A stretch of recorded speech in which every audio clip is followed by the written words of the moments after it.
Descendant direct des rois de France, Henri d'Orléans est connu sous le double titre de comte de Paris, duc de France.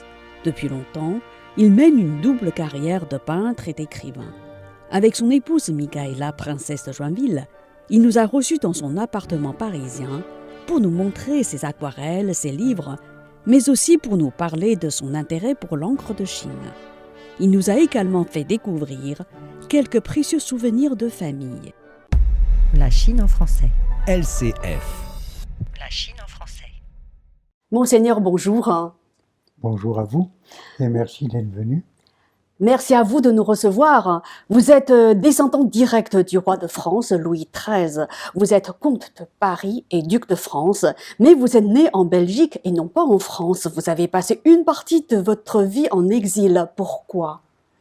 Parce que en 1886, la République a renvoyé mes arrière-grands-parents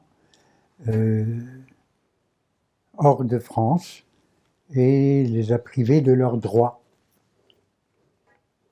Donc, depuis 1886, nous ne sommes plus en France et c'est grâce au président Vincent Auriol que nous avons pu, moi d'abord, rentrer en France pour faire mes études en France. Vous êtes resté en exil pendant combien d'années? 15 ans. 15 ans. Et quels souvenirs gardez-vous de cette période? On a beaucoup voyagé. On a voyagé au Brésil. J'ai appris le brésilien. Nous avons appris le brésilien. Ensuite, au Maroc, on a appris un petit peu d'arabe. Ensuite, en Espagne, on a appris l'espagnol. Puis on est retourné au Portugal. Et comme on savait parler brésilien, on a pu parler portugais. Ce qui fait qu'on a beaucoup appris en exil. Moi, je suis rentré en France en 47. Vous êtes aussi peintre et écrivain. On va d'abord s'intéresser à votre carrière de peintre. Là, j'ai un recueil d'aquarelles. Ce qui m'a beaucoup frappé, c'est que la première image, ça parle de l'amour.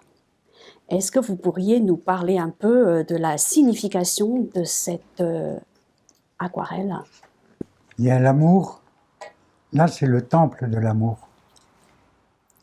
Le temple de l'amour, c'est là où les gens qui s'aiment se rencontrent et accomplissent leur amour, totalement.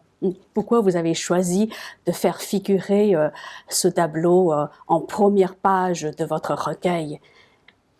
Il y a une explication particulière? Non, il n'y a pas d'explication particulière, mais je pense que, si vous voulez, j'ai commencé vraiment à peindre sérieusement quand j'ai connu ma deuxième épouse. Donc la princesse de Joinville, c'est ça? Oui, qui est maintenant comtesse de Paris et duchesse de France. C'est grâce à elle que je peins, que je fais des progrès en peinture, comme je fais des progrès en écriture. Et ça, tout ça, c'est grâce à elle. Et vous savez, quand je peins, je ne peins pas selon la nature que je vois. Oui. Je prends des photos, ou bien, ce qui est mieux, je me rappelle. J'ai une très bonne mémoire. Vous l'entretenez aussi? Oui.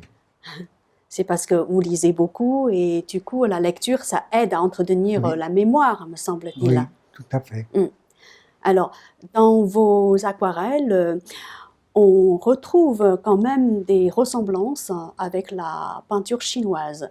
Comme celle-ci, par exemple, vous utilisez beaucoup l'encre de Chine. J'aime beaucoup travailler avec l'encre de Chine, mais ce n'est pas du tout la même technique pour moi, les mêmes façons d'appréhender la page blanche, parce que c'est une peinture unique. Donc, on a à faire d'autres choix qu'avec la peinture en couleur, qui elle, par exemple, quand vous mettez du jaune sur une feuille un peu humide, le jaune éclate tout de suite. Donc là, avec l'encre de Chine, elle éclate tout le temps, tout de suite. Donc, si on veut faire du gris, il faut recommencer tout doucement, tout doucement. Mm. Donc, il y a une autre façon, une autre technique d'appréhender.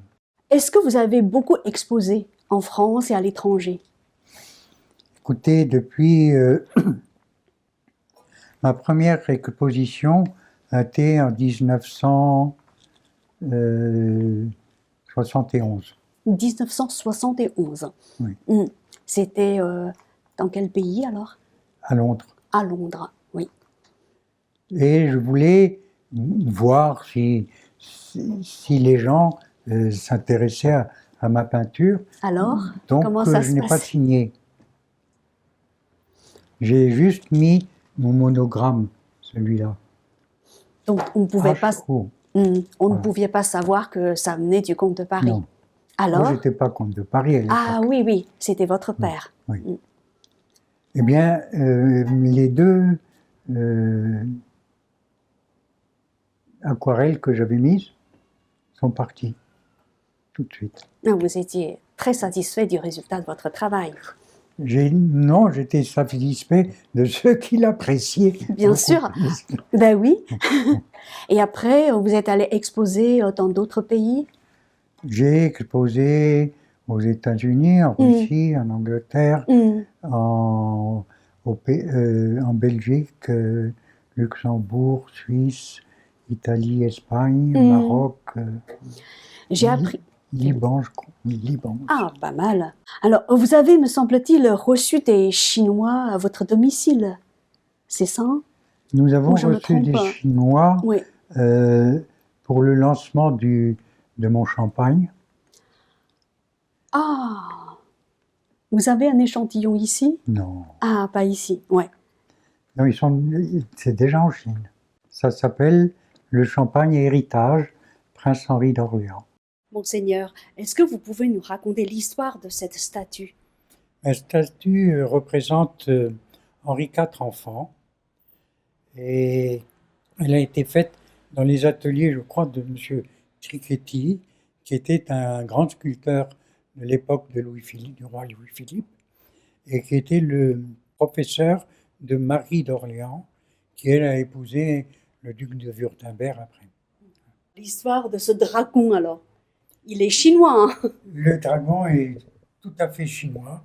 Il nous a été offert par le couple d'acteurs chinois. Lui est acteur et elle aussi, actrice de cinéma. Et ils nous les ont offerts lorsqu'ils ont acheté notre champagne.